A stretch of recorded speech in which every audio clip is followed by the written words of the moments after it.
How I had a one night stand and never had one, and I had a Good baby. A afternoon. testimony on how God I'm delivered me. whispering because my son back there asleep. We just got out of church. But I have wrestled so long with doing this, but because nobody likes to visit their past, even if, God has delivered you, which He has delivered me, and that's why I'm sharing this. But like I said, nobody likes to visit their past. But God just kept laying in my spirit that your past is somebody's future. And so I was like, okay. And it's been a while. So I just wanted to share a little bit of a testimony on how God delivered me, how He delivered me from my sins. Well, I never, I was dating someone older. And, just, when you're at the age, you're fresh out of school, you want to do what you want to do. You're stuck in your ways, product of your environment, and nobody can really tell you anything because you finally just hit grown. So that's how I was. I mean, I was working. I felt like I had my life on track. At that age, nobody can really tell you anything. You got your life on track, all this and that, until God comes and disrupts your life from what you do and use it for your good. So, I went through a heartbreak. My mama says it was like my first for real heartbreak. And I wanted to, when you're young in that instance, you always base everything off you. Somebody does this or does that. Oh, what's wrong with me? Something is me. When in reality, no, you know. So, I had friends. I had just started modeling. And I had friends. I was about to try to move. I was working. And I had a friend, hey, come out with me. Let's go out. To the club, keep your mind off this and that. Come on, let's go out. Find somebody else, like, you tripping. And, that's normal in the world, when you're living worldly, for people to say, they just thinking of the best solution to see you happy. So I go, met a guy, like, through people that I knew, acquaintance. Never had a one night stand, had a one night stand, got pregnant, had a baby. Went through a whole situation of, oh my God, did I do this? Wait, did I get pregnant by this man? Or, a whole shame situation. Or, I never did this. Why has this happened to me? I see people do this all the time. Why has this happened to me? Why do I gotta? But I knew I couldn't, not knocking nobody.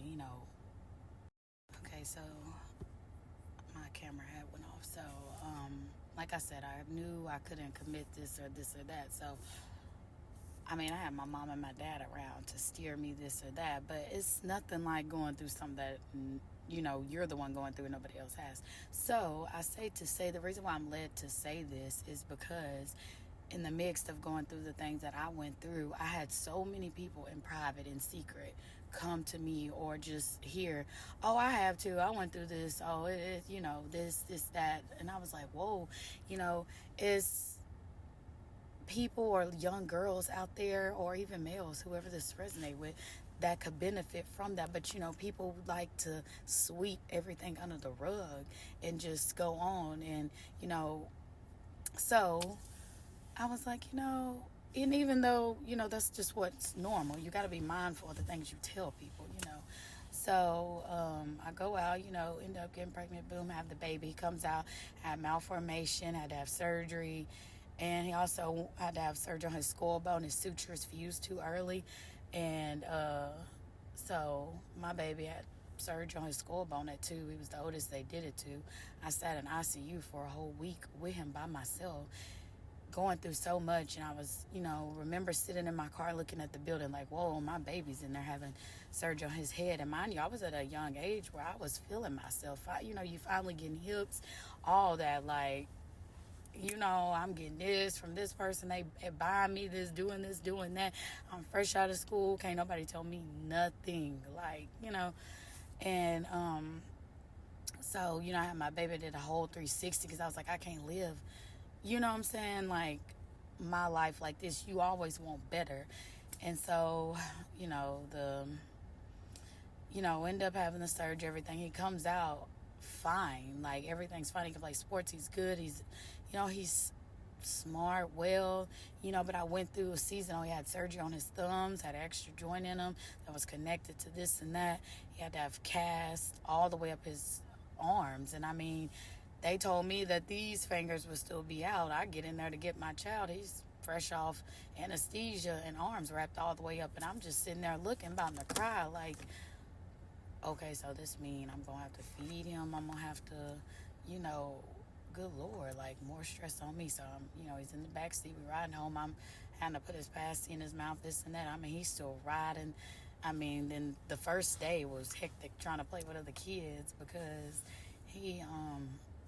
they beating them up and they not understanding. And I instantly was about to just get irritated. Oh, my child, mind you, this surgery was before the skull surgery anyway, because Zayden started walking at 9 months. So he started walking at 9 months. So he's walking around with these casts on. I'm about to cry, feeling like this or that. By day 2, he was picking up a ball with the cast, having fun playing. I'm like, he's the one that had the surgery. He's not even worried. Like, so you should be doing the same thing. Like, so, fast forward, I just want to say, like, and I went through depression, this and that. Nobody couldn't tell me this, couldn't tell me that. Numb, And even though I got delivered, I also had went through a phase of, just surviving, just dealing with it. You have happy moments, because my son is my pride and joy. And so, like I said, I ended up going to nursing school. Not just going. At first everybody was like around me. I was like, I got my CNA. Then the lady was like, hey, don't stop there. Go to nursing school. And I was like, oh, I can't go. I don't want to go. I ain't smart enough for this or that. That, what I'm telling myself. So I go apply anyway. Get a girl. We go apply. Fail the first test exam. Took it again because, seeing where ET was like, oh, you gonna fail sometimes. So it was like, oh, we're gonna take it again. Got through, ended up getting in, even though people around me was like, oh, girl, you gonna test every day, you need to just wait, and you got that baby. End up going, graduating, and passing my test and being licensed, and finding, all in the mix of all this, I went back to church, found God, a great church, and things just still, ain't looking this or that, because you want to, when things get hard, you want to run back to your old life, what you're used to. And when you're going through certain situations, you can't run, or you tired of running, so God delivered me with that. So here I am, was, a single mother of a child who's being resilient to all these things. He's going to school, he's in activities, he got this, he got that, he's healthy, even though, it might be this wrong with him or this and that. The next doctor that's over them come in, oh, we couldn't find nothing, it's isolated, we ain't seen this, oh, he's fine, go on, live a normal life. So I just want to say that God's deliverance is amazing, but only if you let him. And life is hard, so I was just led to share this with somebody. Like, just find God in the mix of it and be honest with yourself. If you got to go to therapy, whatever, medication, whatever, like, you gotta survive it. And so I made it out of shame, guilt, statistics. I just say all this to say, even though I'm fast forwarding a lot, because I don't have time to break down every detail, but I just say this to say that it don't matter where you are in life. Sometimes God will break you down, especially when you're one of his, and he'll do it with your decisions. That's the thing you got to remember. It's what we do, but God's grace can deliver us. I mean, he's so good. You don't have to be like where you are, where you from. You don't. And I just wanted to share this with some people, whoever it may resonate with. because so many people go through so much shame, and you're always taught to just slide it under. Even after God delivered me with all the things of blessing me and my child, so many, like, oh my God, I can't even go all the way into details, but and to be able to have a sound mind and be here and be whole, Lord, how many know that God will convict his children early? That's why it seems like, I only did this one time. I ain't never did this, and because God convicts his people early. Sometimes it ain't a next time. Some people wish they had a next time. So I just say, like I said, it's hard being in a place of shame or guilt or feeling like, I done messed up, or I done did this, I done did that. Always go to God. I even went recently and got into prayer and fasting and got delivered from 6 years of depression, and my child is 5. So that should tell you I was pregnant, and I felt the chains break off. But God is good, and this don't have to be the end for whoever.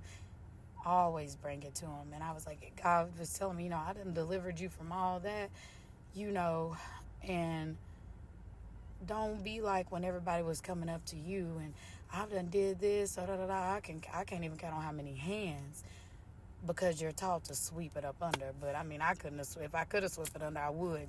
Let's be honest. But that wasn't my story that God left for me. So I just say, don't ever be ashamed of anything in your life that you've been through, and go to God and let him know and repent, and that you're a sinner, and give it to him, and whatever resonates with you, God can bring you out, even if it don't look like it. Okay, so I'm back home. That's the fish tank that you're in the background, but I'm in here whispering. But I'm gonna leave some pictures and videos at the end of this, and don't let whatever you've been through or what you're feeling stop your future. Cause some people are just you're living, but you're just surviving. Don't let shame, guilt, anything stop you from getting deliverance, but you have to do the groundwork as well. So thank you for watching this, and have a great day.